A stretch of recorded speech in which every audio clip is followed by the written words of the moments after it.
հիշում եմ բազմաթիվ դրվագներ վերջին տարիներին գիտության ոլորտի հետ մեր առնչությունների։ Ես հիշում եմ, թե ինչպիսի երկար տանջանքների եւ տառապանքների արդյունքում հնարավոր եղավ, որ ֆիզիկա ինստիտուտում այդ իզոտոպերի արտադրությունը տեղի ունենա, որը առողջապահության ոլորտում այսօր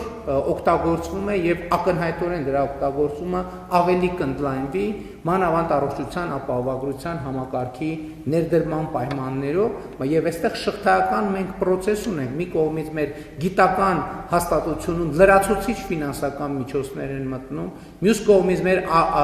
առողջապահության համակարգը ստիպված չի լինում գումարները երկրից դուրս անել, որովհետև նախկինում դա արտահանվում էր, ընդ որում ես ինչքան ինձ հասցրել են ասել, այդ իզոտոպները շատ կարճ կյանք ունեն եւ իրենց արտադրության եւ օգտագործման ժամանակահատվածը շատ կարճ է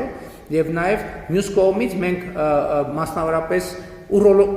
ներողություն քաղցկեղային, ուռուցքային հիվանդությունների վաղ հայտնաբերման եւ հետեւաբար կանխարգելման գործիքներ ենք ստանում, որը իր հերթին մեր մարդկային ռեսուրսը, եթե տնտեսական տերմինով արտահայտվենք, ավելի աշխատունակ, գործունակ եւ կենսունակ է դարձնում, ինչը իր հերթին բերում է տնտեսական էական օգուտներ։ Եվ այս առումով ուզում եմ ասել, որ նաև մեր պատկերացումն է, որ գիտությունը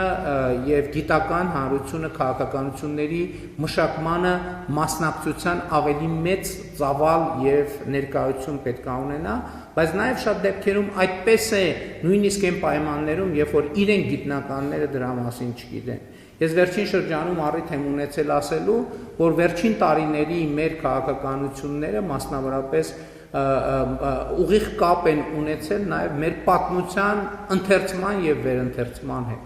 Եվ իհարկե նաև ես ինքս երբեմն սկզբնական շրջանում որոշակի այդ 20, 21, 22 թվականներին որոշակի ինքս իմ մեջ բանավեճեր էի ունենում մեր պատմագիտական հանրության հետ, բայց մյուս կողմից մի X պահի ես արձանագրեցի մի շատ կարևոր բան, որ մասնավորապես Գիտությունների ազգային ակադեմիայի հրատարակած գործերում, պատմության հատորյակներում շատ բարեխղճորեն, բարձր մակարդակի բարեխղճությամբ արձանագրված են փաստերը եւ երբեմն կան հետևություններ, որոնց հետ կարելի է համաձայնվել, երբեմն կան հետևություններ, որոնց հետ կարելի է եւ չհամաձայնվել, բայց արձանագրումը ուրիշ է։ Պատմությունից հետևություն անելը դա քաղաքական գործիչների խնդիրն է։ Եվ իրականում մենք երբեմն այդտեղ ենք սխալ մոտեցումներ ցուցաբերում, ոչ միայն պատմության շարադրումը եւ մատուցումը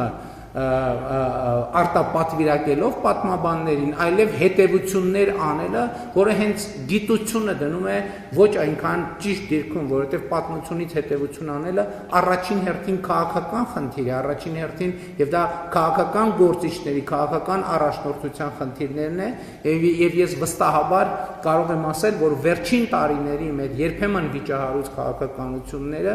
բխում են ուղիղ մեր պատմության ուսումնասիրությունից, ընթերցումից եւ վերընթերցումից եւ երբեմն եւ նույնիսկ կարող եմ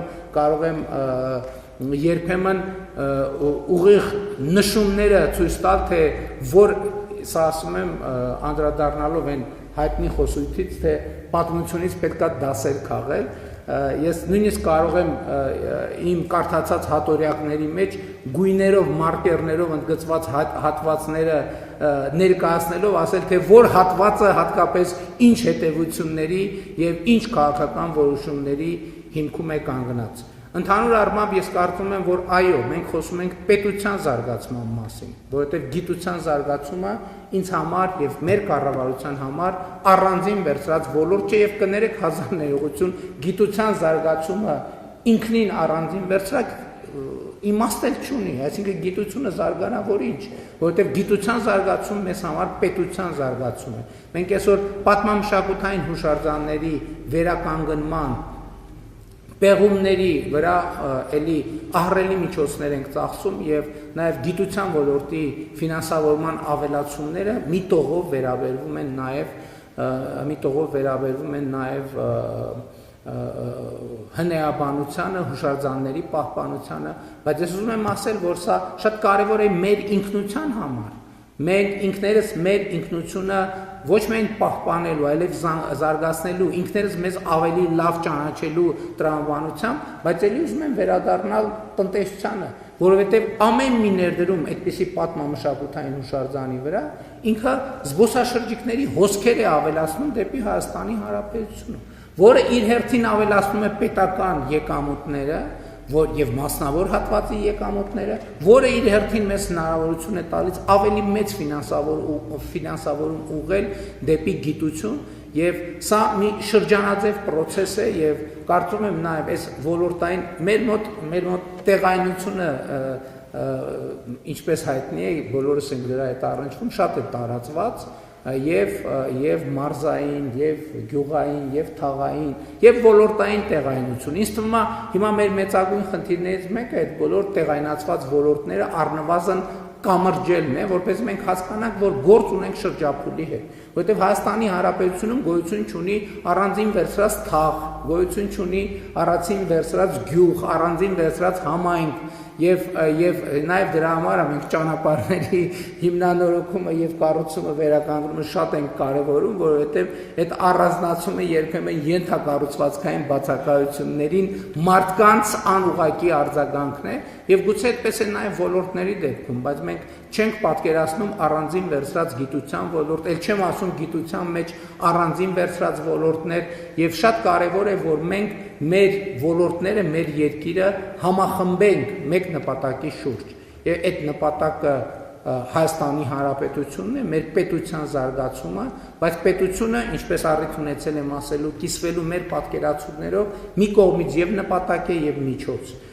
Նպատակ է հենց ինքը իր գոյության փաստով միջոց է, որովհետեւ պետությունը միակ գործիքն է, որը մեզ համար կապահովի լավագույն պայմաններ մեր ինքնությունը պահպանելու, զարգացնելու, մեր անվտանգությունը, ազատությունը, բարեկեցությունը եւ երջանկությունը ապահովելու համար։ Բայց նաեւ ես ելի ամփոփելով ուզում եմ ասել, որ պարոն Սաղյանը այդ թեմային անդրադարձավ, որ մենք խոսում ենք, որ ոչ միայն այս պահին մեր ունեցած բացերը լրացնենք, այլ նաև որոշակի տեսնենք իսկ որտեղա որ մենք կարող ենք ավելի արագ կտրել եւ անցնել այն ժամանակը, որը գուցե թե օբյեկտիվ եւ սուբյեկտիվ պատճառներով բաց ենք թողել եւ վերջերս մի քննարկման ժամանակ մասնավորապես գիտության եւ տեխնոլոգիաների զարգացման հիմնադրամում մեր ունեցած քննարկման ժամանակ նաեւ դրանից առաջ որոշակի խորհրդակցություններ ենք ունեցել ոլորտի ներկայացուցիչների հետ մենք եկանք մի եզրակացության, որ հիմա աշխարհում զարգանում է արհեստական բանականությունը, ֆիզիկական նյութին կապելու process-ը, մասնավորապես արհեստական բանականությամբ, այսինքն ինտելեկտուալ ռոբոտների դարաշրջանն է մոտենում եւ թերևս սա մի ոլորտ է, որտեղ ամբողջ աշխարհում իհարկե լաբորատոր շատ լայնածավալ աշխատանքներ են տեղի ունենում եւ նաեւ հաշվի առնելով արհեստական բանականության ոլորտում մեր երկրում տեղի ունեցող արագընթաց զարգացումները, իսկ որ զարգացումները արագընթաց են, կարծում եմ ակնհայտ է, որովհետեւ շատ կարեւոր իրադարձություն տեղի ունեցավ Երևանի պետական համալսարանում կառավարության ֆինանսավորմամբ ստեղծվեց, այսինքն հիմնադրվեց կամ տեղադրվեց սուպեր համակարգիչ եւ նաեւ իմիջայլոց այս պատմությունը հետաքրքիր է գիտական սարքերը օգտագործելու դինամիկայի առումով, որովհետեւ երբ որ սուպեր համակարգչի բացման արարողությանն ենք մասնակցում Երևանի պետական համալսարանում, գիտական խմբի հարգելի ղեկավարը պատմում էր, որ այն ժամանակ, երբ որ կառավարությունում միտք էր առաջացել, որ պետք է սուպեր համակարգիչ ձեռք բերել, գիտության հանրության ներկայացուցիչները իրենք վստահ չէին, թե ինչքանով է խելամիտ պետությանը քաջալերել, որ այդ ահռելի միջոցները ծախսվեն հենց այդ նպատակի համար, որովհետև այն ժամանակ իրենք վստահ չեն եղել, որ կարող են կոպիտ ասած այդ սուպեր համակարգիչը ծանրաբեռնել, բայց մինչև այդ որոշումը կայացվեց եւ սուպեր համակարգիչը եկավ, պարզվեց, որ արդեն իսկ այդ փաստի բերումով այնպիսի կոնսոլիդացիա է տեղի ունեցել այդ գաղափարի շուրջ կամ այնպես է քաջալերել, որ այդ սուպեր համակարգիչը արդեն ամբողջությամբ ծանրաբեռնված է կամ խոստանում են արդեն իսկ ծանրաբեռնված է ամբողջությամբ ծանրաբեռնված է